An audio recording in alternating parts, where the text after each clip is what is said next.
ನಮಸ್ಕಾರ ಹಾಗೂ ಎಲ್ಲರಿಗೂ 77ನೇ ಗಣರಾಜ್ಯೋತ್ಸವದ ಮತ್ತೊಮ್ಮೆ ಶುಭಾಶಯಗಳು.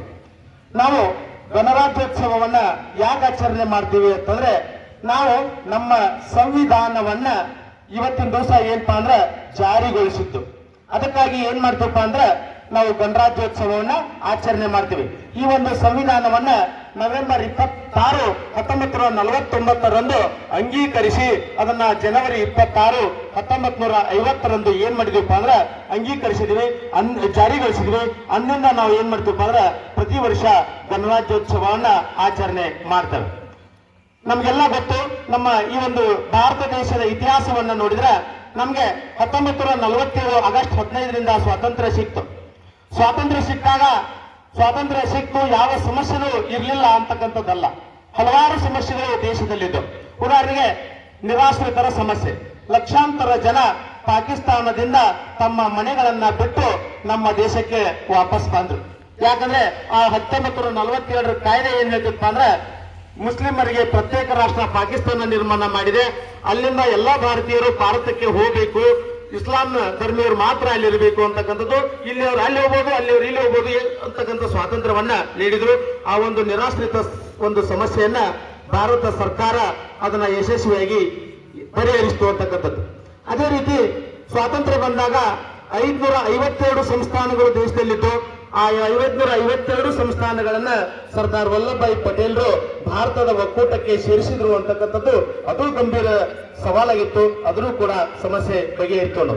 ಅದೇ ರೀತಿಯಾಗಿ ದೇಶದಲ್ಲಿ ಶಾಂತಿ ಸುವ್ಯವಸ್ಥೆಯನ್ನ ಕಾಪಾಡಲಿಕ್ಕೆ ಒಂದು ಸಂವಿಧಾನವನ್ನ ರಚನೆ ಮಾಡಬೇಕಾಗಿರ್ತಕ್ಕಂಥದ್ದು ಕೂಡ ಒಂದು ಬಹಳ ಮಹತ್ವಪೂರ್ಣ ಕಾರ್ಯವಾಗಿತ್ತು.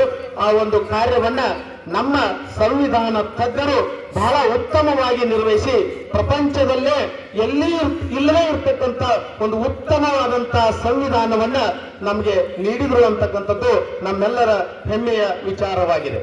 ಹಂಗಾದ್ರೆ ಸಂವಿಧಾನ ಅಂದ್ರೆ ಏನು ಅನ್ನೋದನ್ನ ಮೊದಲು ನೋಡಿದ್ರೆ, ಸಂವಿಧಾನ ಅಂದ್ರೆ ಒಂದು ರಾಷ್ಟ್ರವನ್ನ ಒಂದು ಚೌಕಟ್ಟಿನಲ್ಲಿ ಹೇಗೆ ನಿಯಂತ್ರಣ ಮಾಡೋದು ಅಂತಕ್ಕಂಥದ್ದು. ಒಂದು ರಾಷ್ಟ್ರವನ್ನ ಒಂದು ಚೌಕಟ್ಟಿನಲ್ಲಿ ಹೇಗೆ ನಿಯಂತ್ರಿಸಬೇಕು ಅಂತಕ್ಕಂಥ ವ್ಯವಸ್ಥೆನೇ ಸಂವಿಧಾನ. ಅದನ್ನ ಇನ್ನೊಂದು ರೀತಿಯಿಂದ ಹೇಳ್ಬೋದು, ಒಂದು ದೇಶದ ಮೂಲಭೂತ ಕಾನೂನೇ ಸಂವಿಧಾನ ಅಂತೇಳಿ. ಮೂಲಭೂತ ಕಾನೂನು ಅಂತಾರೆ ಅದು ಮೂಲ, ಉಳಿದೆಲ್ಲವೂ ಕೂಡ ತಿದ್ದುಪಡಿಗಳು. ಸಂವಿಧಾನವೇ ಶ್ರೇಷ್ಠ, ಸಂವಿಧಾನವೇ ಮೂಲ, ಸಂವಿಧಾನವನ್ನ ಯಾರು ಕೂಡ ಮೀರುವಂತೆ ಇಲ್ಲ. ಇನ್ನ ಸಂವಿಧಾನ ರಚನೆ ಆಗಬೇಕಾದ್ರೆ ಡಿಸೆಂಬರ್ 11, 1946 ಒಂದು ಸಭೆ ಸೇರಿತು. ಅಲ್ಲಿ ಡಾಕ್ಟರ್ ಬಾಬು ರಾಜೇಂದ್ರ ಪ್ರಸಾದ್ ಅವರನ್ನ ಅಧ್ಯಕ್ಷರನ್ನಾಗಿ ಆಯ್ಕೆ ಮಾಡಿದ್ರು. ಅದೇ ರೀತಿ ಕರಡು ಸಮಿತಿಯ ಅಧ್ಯಕ್ಷರಾಗಿ ಡಾಕ್ಟರ್ BR ಅಂಬೇಡ್ಕರ್ ಅವರನ್ನ ಆಯ್ಕೆ ಮಾಡಲಾಯಿತು. ಇನ್ನು ಅವರು ಅಂಬೇಡ್ಕರ್ ಅವರು ಒಂದು ಈ ಸಂವಿಧಾನಕ್ಕೆ ಅವರು ನೀಡಿರ್ತಕ್ಕಂಥ ಕೊಡುಗೆಯನ್ನ ಗಮನಿಸಿ ಅವರನ್ನ ಸಂವಿಧಾನ ಶಿಲ್ಪಿ ಅಂತಕ್ಕಂಥ ಹೆಸರಿನಿಂದ ಕರೆಯಲಾಯಿತು. ಅದೇ ರೀತಿಯಾಗಿ ನಮ್ಮ ಸಂವಿಧಾನದ ಅನೇಕ ಸಮಿತಿಗಳಿತ್ತು. ಆ ಸಮಿತಿಗಳಲ್ಲಿ Jawaharlal Nehru, KM Munshi, C Rajagopalachari, S Nijalingappa, KC Reddy, Kengal Hanumanthaiah, ಹಿಂಗ ದೇಶದ ನಾನಾ ಭಾಗಗಳಿಂದ ಅಲ್ಲದೆ ನಮ್ಮ ಕರ್ನಾಟಕದಿಂದಲೂ ಕೂಡ ಅನೇಕ ಜನ ಸಂವಿಧಾನದಲ್ಲಿ ಆ ಒಂದು ರಚನೆಯ ಕಾರ್ಯದಲ್ಲಿ ಭಾಗವಹಿಸಿದ್ದಾರೆ ಅಂತಕ್ಕಂಥದ್ದು ನಮ್ಮೆಲ್ಲರ ಹೆಮ್ಮೆಯ ವಿಚಾರವಾಗಿದೆ. ಅದೇ ರೀತಿಯಾಗಿ ನಮ್ಮ ಸಂವಿಧಾನಕ್ಕೆ ರಚನೆ ಮಾಡಬೇಕಾದ್ರೆ ಆಧಾರಗಳು ಏನು ಅನ್ನೋದನ್ನ ನೋಡಿದ್ರೆ, ನಮ್ಮ ಬ್ರಿಟಿಷರ ಆಡಳಿತದಲ್ಲಿ ಭಾರತೀಯರಿಗಾಗಿ ಅನೇಕ ಕಾಯ್ದೆ ಕಾನೂನುಗಳನ್ನ ಜಾರಿ ತಂದರು. 1909 ಆಗಿರ್ಬೋದು, 1919 ಆಗಿರ್ಬೋದು, 1935 ಭಾರತ ಸರ್ಕಾರ ಕಾಯ್ದೆ ಆಗಿರ್ಬೋದು. ನಾವು 1935 ಭಾರತ ಸರ್ಕಾರ ಕಾಯ್ದೆಯನ್ನ ಸಂವಿಧಾನದ ಬುನಾದಿ ಅಂತ ಕರಿತೀವಿ. ಯಾಕಂದ್ರೆ ನಮ್ಮ ಸಂವಿಧಾನ ಕರ್ತರು ಆ ಕಾಯ್ದೆಯಲ್ಲಿನ ಬಹುಪಾಲು ಅಂಶಗಳನ್ನ ಸೇರಿಸಿ ನಮ್ಮ ಸಂವಿಧಾನವನ್ನ ರಚನೆ ಮಾಡಿದ್ದಾರೆ. ಅದಕ್ಕೆ ಆ ಒಂದು ಕಾಯ್ದೆಯನ್ನ ಸಂವಿಧಾನದ ಬುನಾದಿ ಅಂತ ಕರಿತೀವಿ. ಇನ್ನ ನಮ್ಮಲ್ಲಿ ಸಂಸದೀಯ ವ್ಯವಸ್ಥೆ ಇದೆ. ಈ ಸಂಸದೀಯ ವ್ಯವಸ್ಥೆ ಅಂತಂದ್ರೆ ನೋಡಿ, ಇದನ್ನ ನಾವು ಬ್ರಿಟನ್ ದೇಶದಿಂದ ಆಯ್ಕೆ ಮಾಡ್ಕೊಂಡಿವಿ.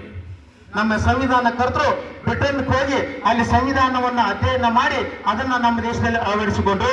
ಹಂಗಂದ್ರೆ ಏನು ಅನ್ನೋದನ್ನ ನಾವು ನೋಡಿದ್ರೆ ನೋಡಿ, ಯಾವ ದೇಶದಲ್ಲಿ ಸಂಸತ್ತಿರುತ್ತೋ ಆ ದೇಶದಲ್ಲಿ ಅದು ಪರಮಾಧಿಕಾರ ಇರುತ್ತೆ. ಅಂದ್ರೆ ಆ ಸಂಸತ್ತಿಗೆ ಅತ್ಯುನ್ನತ ಅಧಿಕಾರ ಇರುತ್ತೆ. ಆ ಸಂಸತ್ತಿಗೆ ಏನಂತಾರೆ ರಾಷ್ಟ್ರಪತಿಯವರನ್ನು ಕೂಡ ಏನಂತಾರೆ ಆ ಒಂದು ಅವರ ಹುದ್ದೆಯಿಂದ ಕೆಳಗಿಳಿಸುವ ಅಧಿಕಾರ ಇದೆ. ಅದಕ್ಕೆ ಏನಂತಾರೆ ಸಂಸತ್ತು ಬಹಳ ಶ್ರೇಷ್ಠವಾದ ಅಧಿಕಾರ ಪಡೆದಿರ್ತದೆ. ಸಂಸದೀಯ ಮಾದರಿಯ ಸರ್ಕಾರದಲ್ಲಿ ಇದನ್ನ ಬ್ರಿಟನ್ ದೇಶದಿಂದ ನಾವು ಅನುಕರಣೆ ಮಾಡಿದ್ದೇವೆ. ಅದೇ ರೀತಿ ಮೂಲಭೂತ ಹಕ್ಕುಗಳು ನಮ್ಗೆಲ್ಲ ಗೊತ್ತು. ನಮ್ಗೆ 6 ಮೂಲಭೂತ ಹಕ್ಕುಗಳು. ಈ ಹಕ್ಕುಗಳನ್ನ ಏನಂತಾರೆ ನಾವು ಅಮೆರಿಕ ದೇಶದಿಂದ ಎರವಲು ಪಡೆದಿದ್ದೇವೆ. ಅಮೆರಿಕ ದೇಶದಲ್ಲಿ ಸಂವಿಧಾನದಲ್ಲಿ ಅಳವಡಿಕೆ ಆಗಿತ್ತು. ಆ ಒಂದು ಅಳವಡಿಕೆನೆ ನಮ್ಮ ಸಂವಿಧಾನ ಕರ್ತರು ನಮ್ಮ ಸಂವಿಧಾನದಲ್ಲಿ ಸೇರಿಸಿದ್ದಾರೆ. ಅದೇ ರೀತಿ ರಾಜ್ಯ ನಿರ್ದೇಶಕ ತತ್ವಗಳು ಅಂದ್ರೆ ಸರ್ಕಾರ ಜನರಿಗೆ, ಅದರಲ್ಲಿ ಯಾರಿಗೆ ಸಾಮಾಜಿಕವಾಗಿ ಆರ್ಥಿಕವಾಗಿ ಯಾರು ಹಿಂದುಳಿದಾರೆ ಆ ಜನರಿಗೆ ಸರ್ಕಾರನೇ ಕೆಲವೊಂದು ಸೌಲಭ್ಯಗಳನ್ನ ಕೊಡಬೇಕು ಅಂತ ಹೇಳಿ ಸಂವಿಧಾನ ನಿರ್ದೇಶನ ಮಾಡುತ್ತೆ. ಅಂತ ರಾಜ್ಯ ನಿರ್ದೇಶಕ ತತ್ವಗಳನ್ನ ನಾವು ಐರ್ಲೆಂಡ್ ದೇಶದ ಸಂವಿಧಾನದಿಂದ ಎರವಲು ಪಡೆದಿದ್ದೇವೆ. ಇನ್ನ ನಮ್ಮ ಸಂವಿಧಾನದ ಬಗ್ಗೆ ನಿಮಗೆಲ್ಲ ಗೊತ್ತು.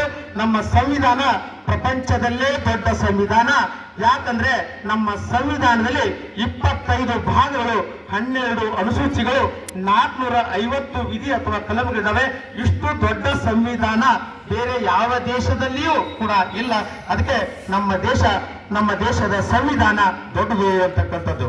ಇನ್ನು ನಮ್ಮ ಸಂವಿಧಾನದ ವಿಕಾಸಕ್ಕೆ ನಮಗೆ ಸಂವಿಧಾನ ಕೊಟ್ಟಿರುವ ಕೊಡುಗೆ ಅಂತ ಹೇಳ್ಬೋದು. ಆ ಹಕ್ಕುಗಳನ್ನ ನಾವು ಬಳಸಬಹುದು. ರಾಜರ ಆಡಳಿತ ಇದ್ದಾಗ ಅದು ಇರಲಿಲ್ಲ. ರಾಜ ಏನ್ ಶಿಕ್ಷೆ ಕೊಡ್ತಾನೆ ಪ್ರತ್ಯುತ್ತರವಾಗಿ ಕೇಳೋ ಅಧಿಕಾರ ನಮ್ಗಿರ್ಲಿಲ್ಲ.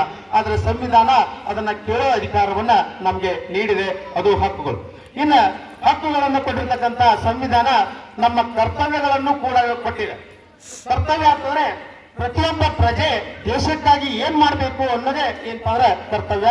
ಹೀಗೆ ನಾವೇನಪ್ಪಾ ಅಂದ್ರೆ ನಮ್ಮ ಮೂಲಭೂತ ಹಕ್ಕುಗಳನ್ನ ಅನುಭವಿಸೋಣ, ಕರ್ತವ್ಯಗಳನ್ನ ಪಾಲಿಸೋಣ, ಸಂವಿಧಾನವನ್ನ ಗೌರವಿಸೋಣ.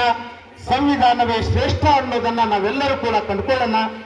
ಹೀಗೆ ಹೇಳ್ತಾ ಒಂದು ಸಂವಿಧಾನದ ಬಗ್ಗೆ 4 ಮಾತುಗಳನ್ನ ಆಡಲಿಕ್ಕೆ ಅವಕಾಶ ಕೊಟ್ಟಿರ್ತಕ್ಕಂಥ ಎಲ್ಲರಿಗೂ ಧನ್ಯವಾದಗಳನ್ನ ತಿಳಿಸ್ತಾ ನನ್ನ 2 ಮಾತನ್ನ ಮುಗಿಸ್ತೇನೆ. ಈಗ ವಿದ್ಯಾರ್ಥಿಗಳಿಗೆ